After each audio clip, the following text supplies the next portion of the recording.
You are Locked On Nuggets Postcast, powered by Mile High Sports, part of Locked On Sports Denver on the Locked On Podcast Network. Your team every day. What is up, everybody? Hope everyone is hanging in there, doing well out there. This is a special crossover episode of your Locked On Nuggets postcast, also the Locked On Clippers postcast.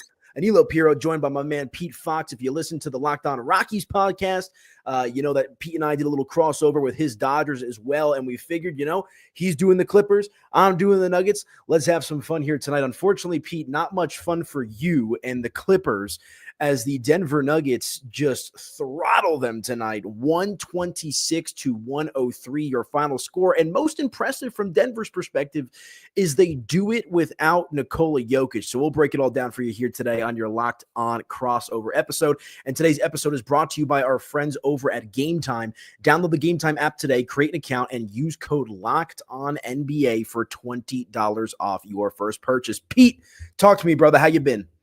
All is well. Southern California is on fire, and that's why the Clippers lost, according to Clippers announcer Brian Seaman. I'm like, really? I don't know. I mean, yeah, it's a thing. We're all paying attention to it, and it is disturbing. It's unfortunate. It's sad. It's, you know, a lot of very negative things, but I don't know that it is the reason the Clippers got punched in the mouth like that. Maybe he goes, you know, he talked about them coming over on the bus from the hotel, that they were very somber and, you know, there was very little energy. I was like, okay, maybe. I don't know. It seems like a bit of a stretch. It seems like excuse playing. I don't know. They looked awful tonight in just about every aspect. And I don't know that I have been able to write down midway through the second that the game was over. And it was tonight at the 7-minute mark, because they shared a stat with us that in Denver games, when they go up by 20, they're 11-0. And then only come back from 20 plus one time. So I'm like, this one's over, because there's just nothing happening. They shot so poorly, 37% from the floor and 28% from beyond the arc. Just nothing was going in. How did Norm Powell manage 30 points? I have no idea. This one was just one of the most uninteresting, lackluster, boring, awful, embarrassing, just, you know, unfortunate performances that they've had in a while. You know, they've let some slip, playing good in the first half and then coming out in the second half flat. This one was just flat the entire game. They did not have it. So I don't know. Maybe it is the fires. Yeah, you know, and I was going to bring that up as well. Obviously, no Kawhi Leonard tonight for the Clippers, as he's tending to some personal situation. It sounds like his family's been displaced in some capacity or another due to the fires. And for any of the, you know, Clipper faithful out there, hope everyone's doing well out there in Southern California. As I was telling you before the show, I was born and raised in SoCal myself. So, you know, I've got some friends and all that good stuff that are still living out there. So hope everyone's doing well. But yeah, I mean, I'm sure that was in the back of their minds. I mean, it's a scary situation. The visuals are just absolutely insane. It looks like an apocalypse out there with some of the stuff that's happening. But, you know, to kind of keep it on the sports topic, again, no Nikola Jokic tonight for the Denver Nuggets. And I think, obviously, okay, you want to say it's a 1-for-1 swap with no Jokic, no Kawhi. Sure, I could buy that maybe to an extent. But the Clippers from the outset, you know, just didn't have it tonight. And here's an impressive stat to throw back at you and your listeners as well, Pete, is Denver is now 8-0 this year on the second night of a back-to-back. That's crazy. The Celtics last night, they actually hung around in that one with no Nikola Jokic, who's been out with a sickness. But yeah, I mean, that is remarkable to be 8-0 on the second night of a back-to-back, which is the hardest scheduling part of playing basketball.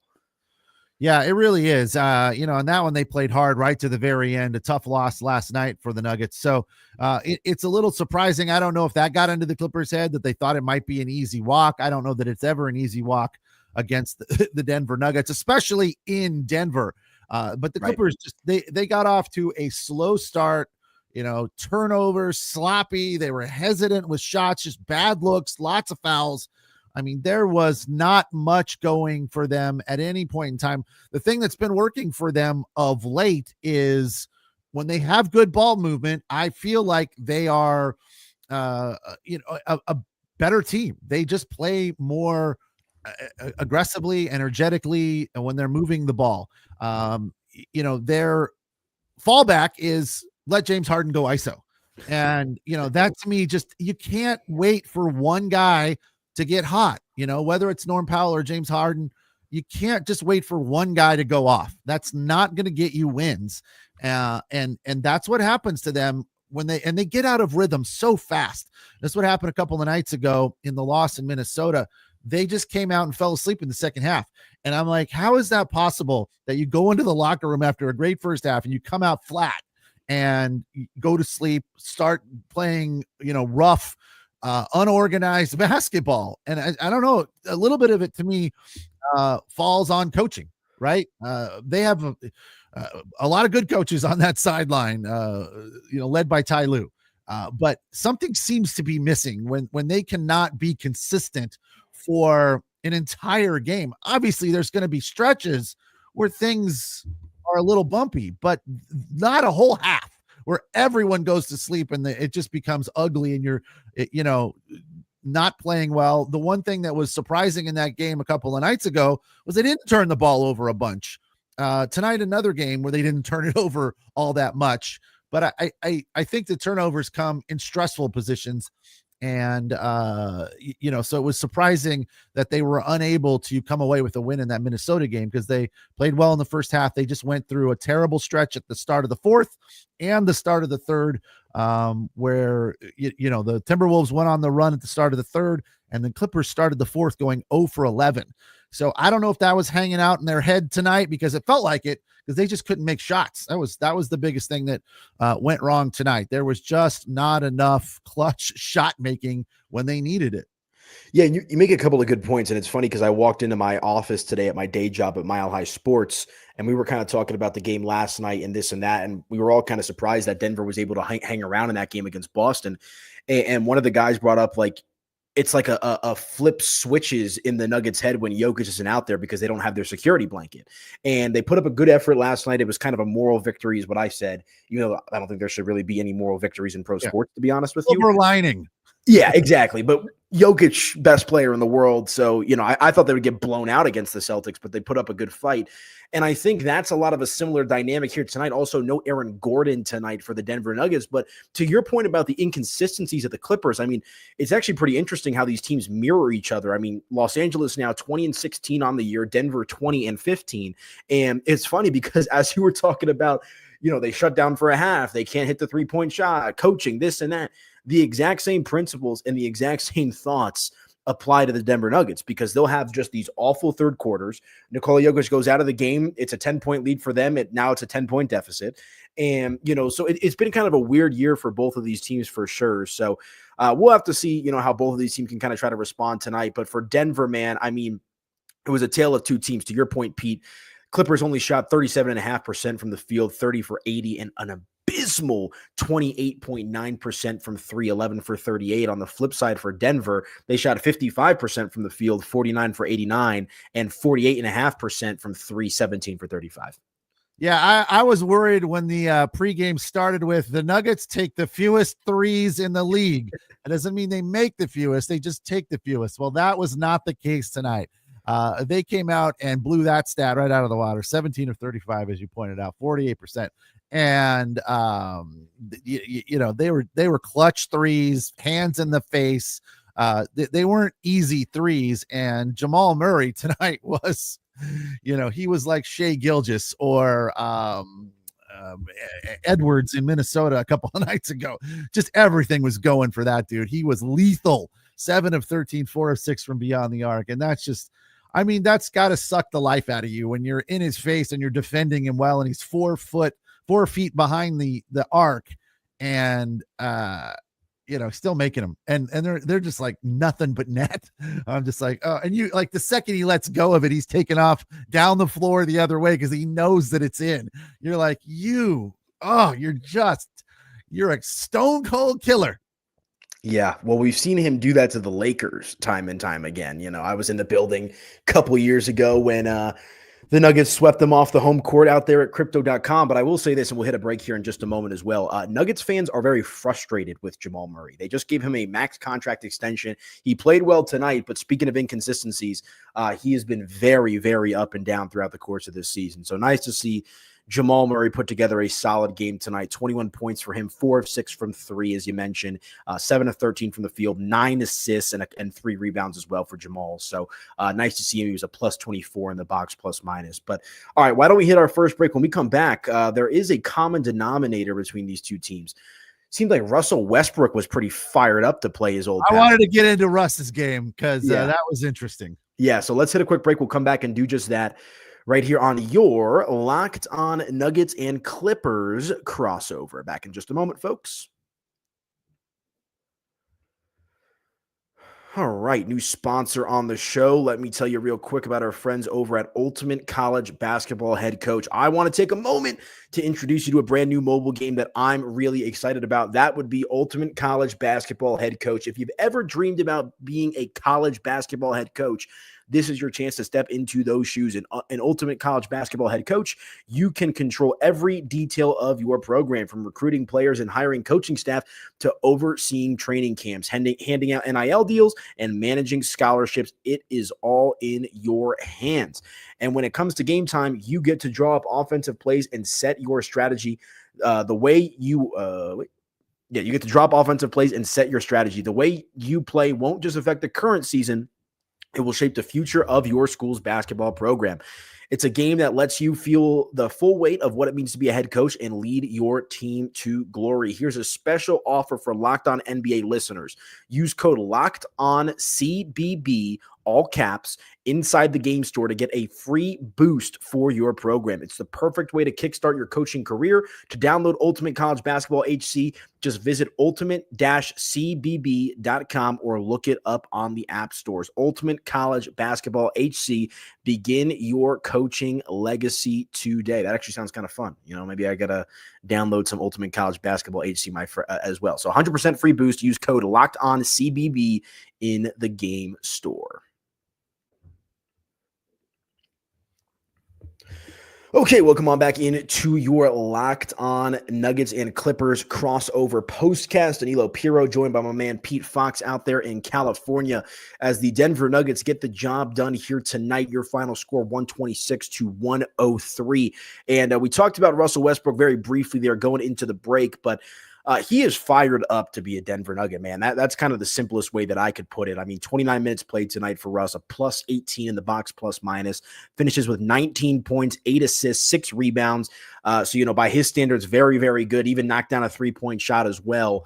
And look, I don't know what the Clippers' opinion is of Russell Westbrook. Obviously, a guy that went to UCLA, a California kid, all that good stuff as well. But he has fit in very, very nicely with the Denver Nuggets. And there was a lot of people that were skeptical when Denver brought him in, just because he's been a bit hit or miss with the Clippers and the Lakers and the Wizards and, you know, even the Rockets and the tail end there at Oklahoma City. But tonight, Russ was fired up to go against his old team. Yeah, I mean, a little too fired up. Let's be honest. They were up 25 and rocking the baby. It's like, come on, Russ, calm down. Stop flossing. It's like, do you always play that well? He played with like more energy than he does, you know, at any other point in time. I know Russ plays with a lot of energy all the time. And one of the issues that Clipper fans had and I had was sometimes it was too much energy. It's like, come on, dial it down. Like he would be going 110 to the rim and layups, you know, because he was just going too hard. So I thought it was interesting that he was acting like it was a close game and a game that mattered. It did matter a little bit because these two teams are very close in the standings, but it wasn't a playoff game. I don't know why he was so fired up other than the Clippers didn't, you know, offer him a contract to keep him around. I just thought, save it, dude. It's like you are you're a little too excited in this game here when you're up 25. You know, I always come back to the act like you've been there before thing. But yeah, I mean, correct me if I'm wrong, but Russ has been better, but it's more of and this is what we got from him in LA as well. It's like the statistical numbers weren't there. Chris Dunn is the Russell Westbrook for us this year. Right. Gets a fair amount of minutes, comes in and takes you know, a lot of energy or tries to bring energy onto the floor, plays a lot of defense, is a very aggressive player, but not the best scorer, not the best shooter. And that's kind of, I mean, I know in the past matchups this season for the Clippers against the Nuggets, it was same old Russ, taking way too many threes when he's ice cold, and he's like 1 for 9 at the end of the game. He'll be like 4 for 12 from the floor, get a few free throws. If he can get a couple of steals and a couple of assists, you're like, hey, we're good, we're winning. I feel like it's basically the same scenario. Am I wrong to say that that's what he brings to this team? Because it doesn't seem like the stats are any better or dramatically better, let's say that, than they were last year. I think it comes down to fit. Like, he's been really, I don't want to say really good, but he served an essential role with this Denver Nuggets team. And I think, Chris Dunn was actually a guy that I know some local media were advocating for the Nuggets to try to pick up this offseason. But Denver, with their 3 max contract players in Jamal, Michael Porter Jr., and Nikola Jokic, are pretty strapped when it comes to being able to get some talent in here. So, it made a lot of sense to bring in Russell Westbrook. There was indications that Nikola Jokic went to the front office and even said, like, I want to play with Russ. And here's what I'll say too, because you kind of live with Russ and you die by Russ, right? That's just kind of how it goes. Yeah. But he fits the overall tenor of how Michael Malone likes to play. Like, Michael Malone, New York guy, defense first type of guy.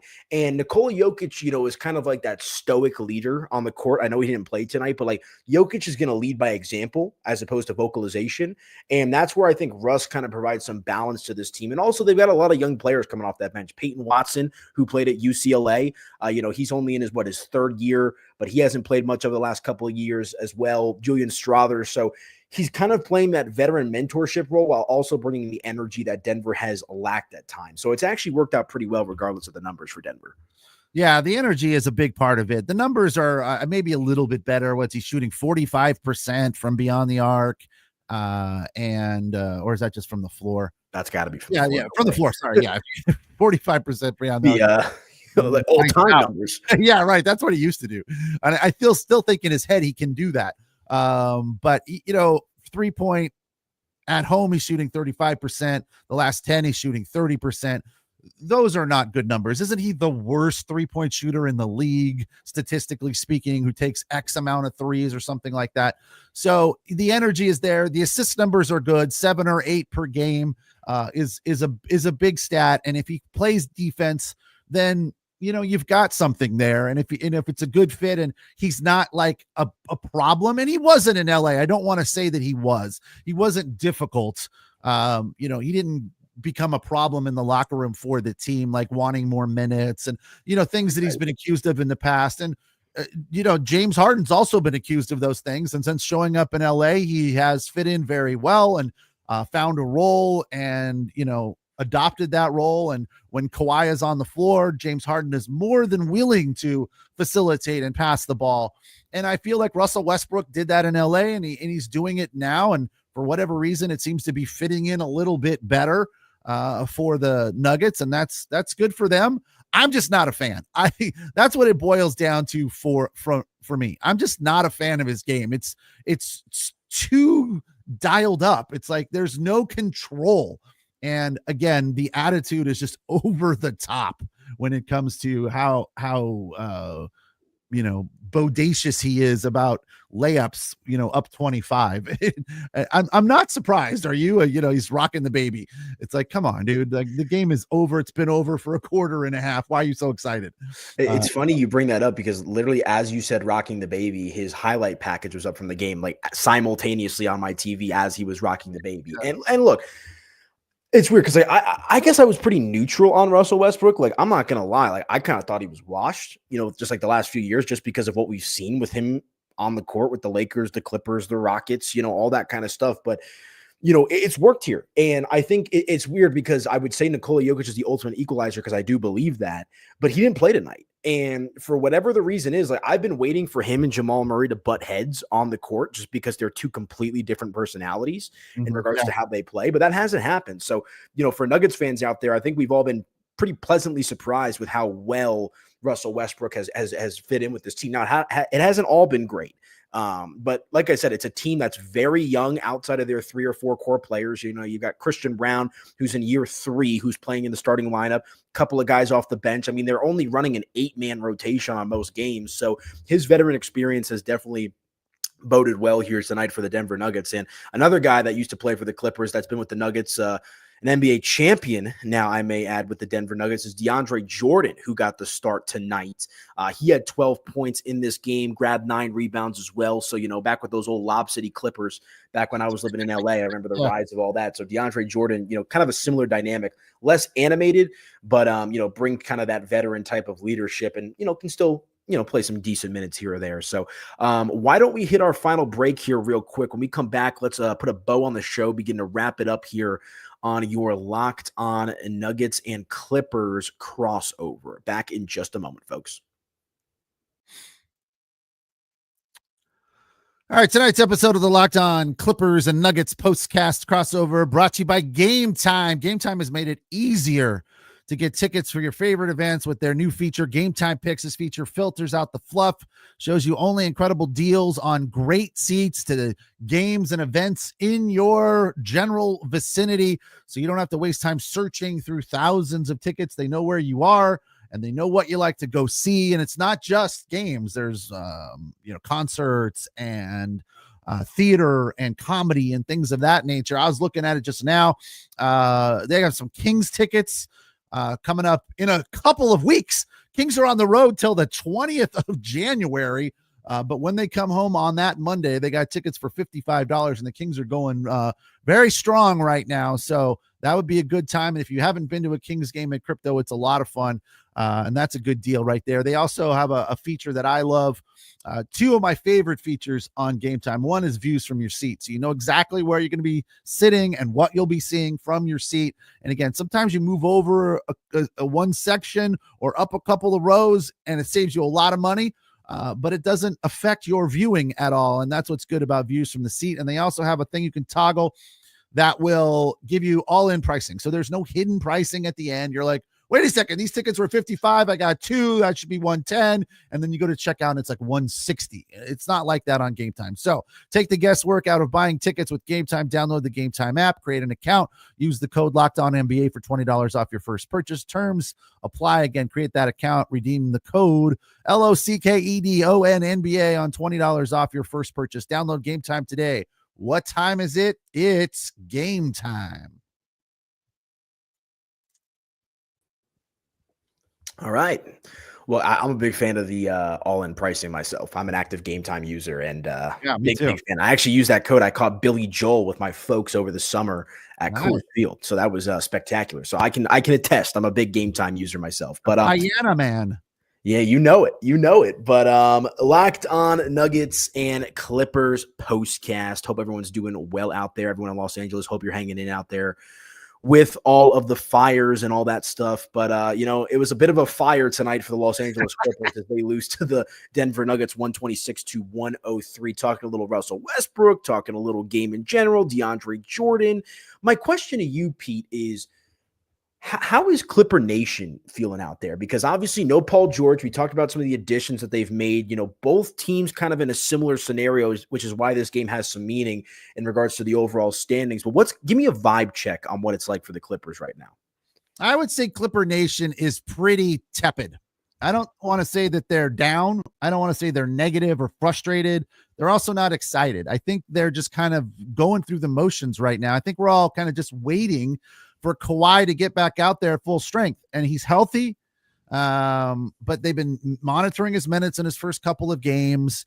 He didn't play tonight. So I think everyone just kind of, it's just waiting. It's like this weird, uncomfortable waiting game to see what's going to come of this. I feel like this team, is every bit or could be every bit as good as last year's team with Paul George. I always come back to, and I say this every time the Clippers play the Thunder, how in the hell did you let Shai Gilgeous-Alexander get away for Paul George? That's what always pops into my head, but it is what it is. And we're here now and there's no going back. We're not getting Shai Gilgeous back until he's like 35 or 40, maybe. That's not worth worrying about at this point. So what we've got here is a bunch of really good players. Do we have a good team? Some people think so. I'm not sure I'm necessarily a believer yet in the team aspect of this group of guys. They've got a lot of guys that can do things, they've got guys that can play. But what it boils down to for me is when Kawhi is in there playing his regular 30 minutes every night, what are we going to have? Are we going to be able to play in games like this right to the very end and win big games? A lot of people that are LA people, but not necessarily Clipper people, always come back to, it's the Clippers. It's the Clippers. It's the Clippers. And, sometimes it's hard to argue that because you look at it and you go, yeah, there's a bunch of good players on this team, but are they a good team? I don't know. Zubats is good and has played the best probably of his career. James Harden can still get it done. He's a turnover liability, but he scores, so it's okay. And Norm Powell is their leading scorer and is very clutch most of the time. But there'll be nights when he comes out and has 4 points, and I'm like, you can't. That can't happen. I'm sorry, Norm Powell cannot score 4 or 6 points, and and 3 of them at the line. So it's just that's kind of what comes around to this team. There are some of these new additions that we like, the juniors, Derek Jones Jr., Kevin Porter Jr. These guys can fill it up, and they're very athletic basketball players. But sometimes, the rotation seems to be off, and they're not necessarily clutch. I mean, the battle of Porter Juniors tonight was won by Michael Porter Jr. Looked very good, averages 19 points, had 19 tonight, played very well. So Terrence Mann coming back to the Clippers is also important. I don't know that it's big, but it's important because he's a good defensive guy, and when he gets going, can fill it up. So I think there's still some fine tuning to be done, like on the rotation, because when Kawhi is in there, you've got a question mark. Like, is it Amir Coffey that jumps in as the sixth man? Because probably Derek Jones Jr. is set to the bench, and then he becomes like the seventh man along with Kevin Porter Jr. So the rotation sometimes is difficult. They struggle with that, where they just, as I said, they just fall apart in the blink of an eye. They'll be rolling, and then the next thing you know, they're bumping into each other and turning the ball over. James Harden's falling on the floor trying to draw fouls, and sometimes it works and sometimes it doesn't. But the bottom line is that you can't win a game drawing fouls beyond the arc. So you have to move the ball. You have to be a fluid offense. You have to play well in transition, and the Clippers are capable, but they're not very consistent in transition. So there's just a lot of sort of things that you're not very confident about on a nightly basis. You kind of go, well, I hope it's like baseball. I hope we get some good starting pitching tonight. With the Clippers, it's like, I hope they don't turn the ball over. I hope they pass, and if those things happen, then they have a pretty good shot at winning. It's funny, the parallels, man. Like everything you said, for the most part, I think I can apply to the Denver Nuggets as well. Just inconsistent play, great in spurts, terrible in others. It's a game of runs, right? That's basketball at the end of the day. Yeah. It's hard to play really, really good high-level basketball all 4 quarters, right? The different dynamics with the bench and whatnot. But I think from the Nuggets perspective, man, and like I said, I don't know Kawhi tonight, but, the Clippers and Nuggets played that game earlier in the year with Jokic, where the Clippers managed to get the job done. Like to see the resiliency tonight from Denver, coming out there after a tough loss last night against the Boston Celtics. As we mentioned, now 8-0 on the second night of a back-to-back. You mentioned it, Pete. Michael Porter Jr., 19 points. Every member of the starting lineup tonight for the Denver Nuggets in double digits. DeAndre Jordan with 12, Russell Westbrook with 19, Jamal leading the way with 21, and Christian Brown rounding it out there with 15. You also had 16 points off of the bench from Julian Strawther. So both teams that are kind of still searching for their identity, trying to figure out what their outlook is for this season. So we'll have to see how it all shakes out. Yeah, I will say this about the Clippers, that, they always have some stat on their sheet that is just a big fat sore thumb, like a circled stat that you can't win a game when that happens. And tonight, that was points in the paint. I mean, that game on Saturday against the Hawks, they had like 74 points in the paint. Tonight, they had 2 in the first quarter. I'm trying to find the total number, but I think by halftime it was like 4 or 6, and that kind of thing. It's where'd that come from? I mean, Zubac is capable of scoring 4 times that by himself. So, right. I mean, these are the kind of things that you're just like scratching your head over when the game is over. Like, how does that happen? How do you have just, and look, Denver's, I mean, they're good defensively, but they're not Minnesota. They're not Oklahoma City. They're right. So I look at this game and I go, well, turn the page. Yes, it's the Fires. Let's go with that. For sure. Well, it was an interesting one tonight. We'll see what happens with the Clippers in their next game. Of course, the Nuggets here as well. Your final score tonight, one more time. The Denver Nuggets taking down the Los Angeles Clippers 126-103. But Pete, my man, it's been an absolute pleasure. I'll be talking some Rockies baseball this summer, so I'm sure we'll have some one-sided conversations when we get to our Rockies and Dodgers postcast. But on a personal note, my Mets, your Dodgers, and then might get a little interesting there in the National League moving forward. I know we're both baseball guys, for sure. I am itching. I was at the bar every game between the Dodgers and the Mets, just pounding my head against the wall there in the NLCS. But looking forward to it. Make sure to subscribe to your Locked On Sports Denver and Locked On Sports Los Angeles YouTube channels. Drop a like, drop a subscribe on your way out. But Pete, my man, absolute pleasure. We'll do it again soon. All right. Have a good one, dude. Take care. Cheers, y'all.